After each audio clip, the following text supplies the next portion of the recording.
Everyone, it's a pleasure and honor to welcome to Living Histories Professor Hugo Sanabria, who's going to tell us about living histories, his journey to the life of a cell.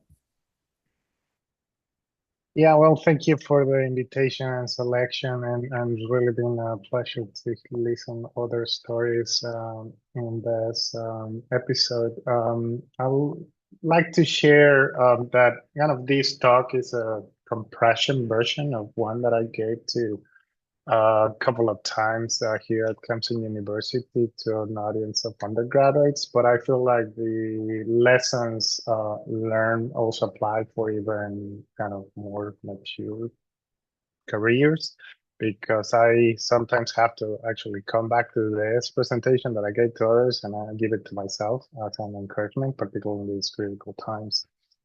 So, how it started, I was born in Mexico City, and I'm going to skip a lot of the lessons through my early childhood, but just to point out that I grew up in the 80s, so rock and roll, hair bands, all that, that was me, being the influence from the North already. Um, One of the key things of me growing up is that although I was born in Mexico City, I actually did not live in Mexico City for only 8 months just after I was born. As a matter of fact, I had to move from Mexico City to Acapulco, which is a really nice beach town, and then Cuernavaca, which is another place close to Mexico City. Toluca, I skipped that, and eventually, I found myself in Monterrey. Monterrey is a place that actually sedimented a lot of where I am right now, and that's because I ended up meeting my wife in that beautiful city. As you can see, my the reason why I moved is my parents moved. And while I was growing up, I had two passions: playing tennis and playing soccer, or football, as we call it in Latin America. I was really good. I was recruited to become a professional soccer player when I was already 15 years old. And there was a time where I had to make a decision on whether to go pro or do something else. And of course, all of my friends will say, go pro. What you have to lose? And my parents, when I asked this question, they told me, well, it's up to you. Whatever you choose, will support you. So I ended up actually moving to Monterrey to get my physics engineering career at the MIT of Mexico, Monterrey Institute of Technology, and that's a story for another life. And I ended up choosing physics engineering because it was a major harder than the one that my brother took in the same institution. So I wanted to beat him and do something that's slightly harder, with the idea that eventually that will lead me to become an astronaut. Of course, I'm not. But because I realized there was a lot of other political aspects on how to become an astronaut, even from a Mexican too. Um, but I said, well, I like the stars, I like the space. Let's go and do some, at least take some classes in astro. What I did then is I went to Iowa, took my first astronomy 101, and I hated it. So I said, well, there goes my dream of the space and space exploration in any type of way or form and shape. So coming, that was going through my senior year, almost lost in what I was going to do. I visited Houston and I met what it became my advisor for my PhD. And I basically rode the wave of the high temperature superconductors that was kind of in the early 90s happening. But before I decided to do that, I actually took a job in the oil field industry, and they sent me to some part on the Gulf of Mexico to be in the oil field industry, literally on the oils. And that was quite an experience. I hated that job. I used the money that I won because in the oil you get a lot of money. Travel Europe and came back, accepted the offer to go and study PhD in physics. that I started to learn high temperature superconductivity, building thin films of YBCOs, which were going to solve the entire energy problem of the world. And also they were going to be the first supercomputers because they were going to be the first qubits. And actually I built a qubit back when the qubits did not exist. So it was quite an interesting path until kind of my advisor comes one day and say, well, we lost the funding for this project. We need to switch funding. So we need to do something else. I started pondering about, well, what's going to be that? And he got funds to study non-remotely sensing of hazardous agents because there was these letters sent to the Congress with anthrax, and we basically started applying the same spectroscopy tools that we were using for superconductors to trying to sense agents. So that led me to kind of the intro of biophysics, because at that time then my wife was already kind of in the progress of her PhD in biophysics, and she really introduced me to the field of biophysics, and I kind of fell in love with the theme. So I searched my first postdoc position in a neuroscience lab, and this is a particular very inspiring aquarella from David Gottsoll's scripts, and that looks at the synapse and the complexity of synapse. And the first time that I was able to see a synapse on the microscope, it just really captivated me and shaped basically what I do today. One aspect was missing. It's like, well, we could learn all this fancy stuff about the neuroscience, and I had all this background of physics, and I wanted to do a little bit more quantitative aspects. So I moved all the way to Germany to learn a little bit more of single molecule methodologies.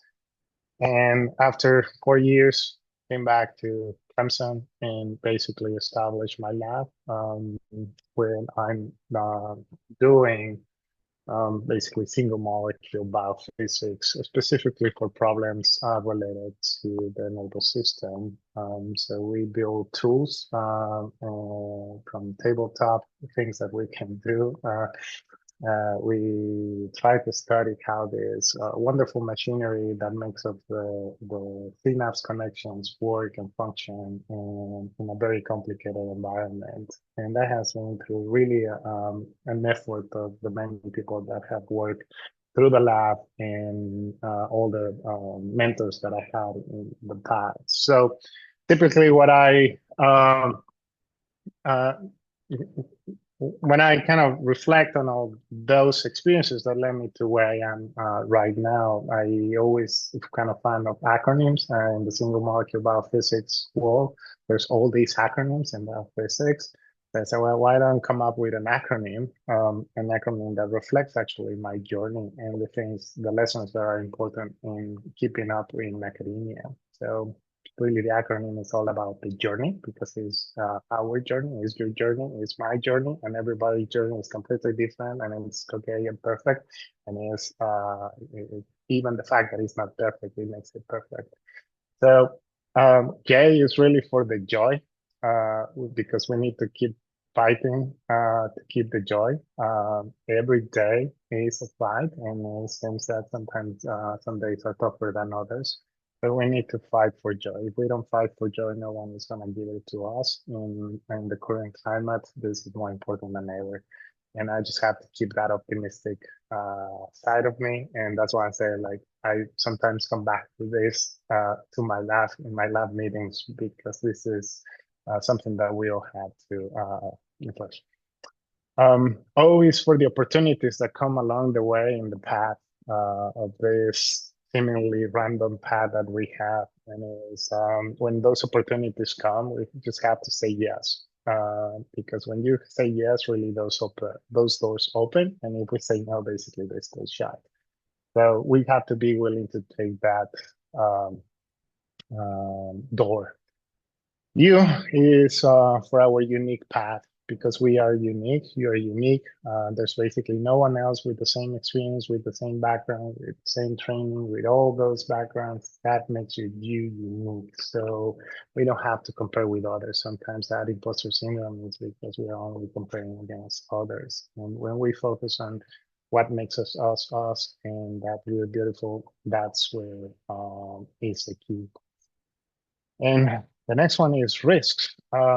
Yeah, we need to take risk, but I'll say, particularly for the younger ones, kind of my undergrads, I say, well, take calculated risk, because when they hear risk, they just want to go and jump from the cliff and say, well, it has to be a little calculated risk. So, but the idea is that you got to get out of your comfort zone. And for that takes courage, because there's really no growth without being in your comfort zone. So to grow, we need to take risks.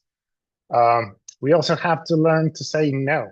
And that's the most difficult lesson that I kind of have to learn, is always a time to say no. And I struggle. I say more yeses than no. And that also leads me to some trouble. So I guess a lesson from me is I'm still struggling on learning my own lessons. And E is for the experience, meaning that everything counts.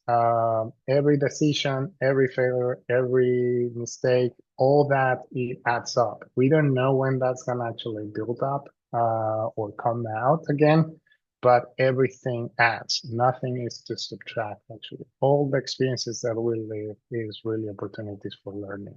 So, and the last one is the why. And it's really because everything starts with the why. Everything that we do has to start with a particular passion behind it. And if we don't have that clear in our heads, then that's going to show up in the path.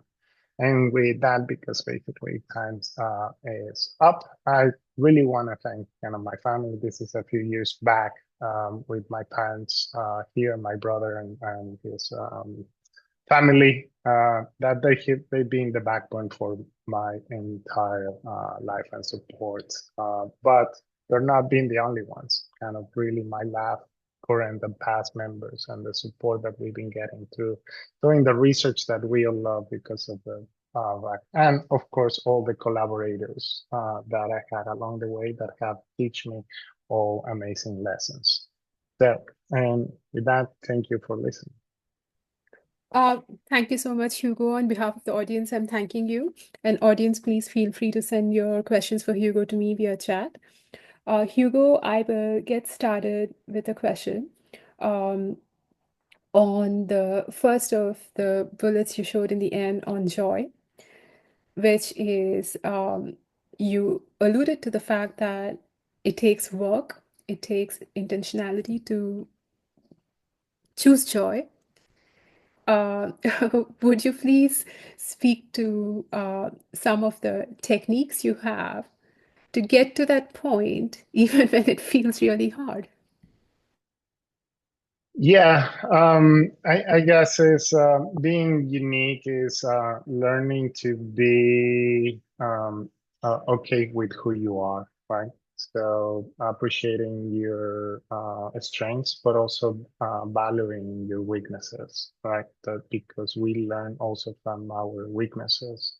And that has nothing to do with what is surrounding us. It's just our makeup, and we have to learn to love ourselves. So that's really where the uniqueness comes into play, that we have to love ourselves first before we can even love others. And then, but yes, we have to be open to learning from others, right? So we're not in a bubble, right? So we're an open system. We're not a closed system. We have to exchange with other people, right? We have to interact with other people, and that's what makes us even sometimes takes us into this uncomfortable situations, right? But it's part of that learning as well, where sometimes we don't like feedback, right? So, but it's like, well, if there's something out of that feedback that I need to reflect on me and how I can actually grow and make myself better, not for the benefit of the other person, but just because I know it will make me better person as a whole. So it's always that receiving the feedback is kind of reflecting of what I can see to improve myself. Does Thank that make it clear? Yes, thank you. And in the process, you answered two different questions as well. Um, if if you all have any more questions, now is your moment. Otherwise, thanks again, Hugo. I'm closing the recording.